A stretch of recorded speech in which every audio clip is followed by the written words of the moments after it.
ketika Niccolo Machiavelli menulis Il Principe atau Sang Pangeran. Ia tak sekadar berbicara tentang politik, tapi tentang bagaimana kekuasaan sejatinya diraih dan dipertahankan.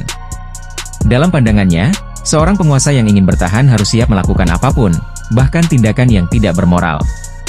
Lalu, bagaimana pemikiran ini relevan dengan realitas politik di Indonesia saat ini? Mari kita telusuri lebih dalam. Machiavelli adalah seorang filsuf politik asal Italia yang percaya bahwa politik adalah tentang hasil, bukan moralitas. Dalam Il Principe, ia menegaskan, yaitu pertama, kekuasaan adalah segalanya, seorang pemimpin harus berfokus pada keberhasilan dan stabilitas, bahkan jika itu berarti mengorbankan keadilan. Kedua, manipulasi dan tipu daya adalah alat yang sah, mengendalikan persepsi publik adalah kunci dalam mempertahankan kekuasaan. Ketiga, aliansi strategis dan kekerasan selektif. Untuk menghadapi ancaman, penguasa harus mampu bersikap keras, bahkan menggunakan kekuatan hukum untuk melawan musuh-musuh politiknya. Bagi Machiavelli, moralitas bersifat relatif. Ia lebih memilih pemimpin yang ditakuti daripada dicintai, selama ketakutan itu tidak berubah menjadi kebencian. Jika kita melihat realitas politik di Indonesia, teori Machiavelli tampaknya hidup dan bernapas dalam setiap pertarungan kekuasaan. Bagaimana ini terjadi? Mari kita lihat beberapa contoh nyata. Pengaturan-aturan untuk kepentingan kekuasaan. Seringkali aturan atau undang-undang dibuat atau diubah demi memperpanjang kekuasaan pihak tertentu atau untuk melanggengkan para kroninya. Contohnya adalah revisi undang-undang yang memungkinkan untuk mengubah pasal-pasal agar lebih menguntungkan penguasa dan kroninya. Apakah ini sekadar kebetulan? Atau ini adalah strategi agar kekuasaan tetap berada di tangan segelintir orang? Fenomena berikutnya adalah bagaimana aparatur hukum kerap dianggap condong mendukung pihak tertentu.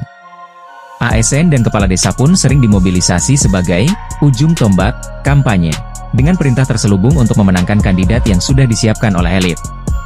Selanjutnya, money politics bukanlah isu baru, tetapi kini menjadi semakin terstruktur. Dana kampanye yang besar didistribusikan kepada masyarakat oleh oknum-oknum yang seharusnya tidak terlibat dalam politik praktis.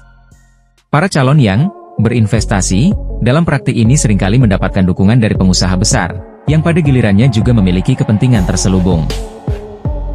Kita bisa melihat bagaimana pemikiran Machiavelli hidup dalam realitas politik kita, yaitu, pertama, politik sebagai permainan kekuasaan, di mana semua cara dianggap sah selama bisa mempertahankan kemenangan.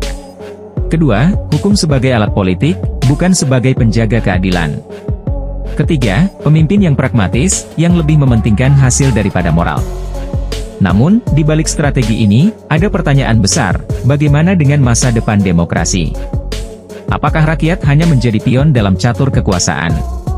Pemikiran Machiavelli mengajarkan kita bahwa kekuasaan tidak pernah netral, tetapi, ia juga memperingatkan bahwa penguasa yang terlalu jauh menggunakan cara-cara kotor bisa kehilangan legitimasi. Ketika rakyat mulai sadar, ketika keadilan mulai menjadi tuntutan, maka bahkan kekuasaan yang paling kuat pun akan tumbang. Dalam politik, tujuan mungkin menghalalkan segala cara, tetapi ingat bahwa setiap tindakan punya konsekuensi. Jangan sampai pragmatisme ala Machiavelli membawa kita pada kehancuran moralitas dan keadilan. Bagaimana menurut Anda? Apakah politik kita benar-benar sudah kehilangan arah? Tulis pendapat Anda di kolom komentar.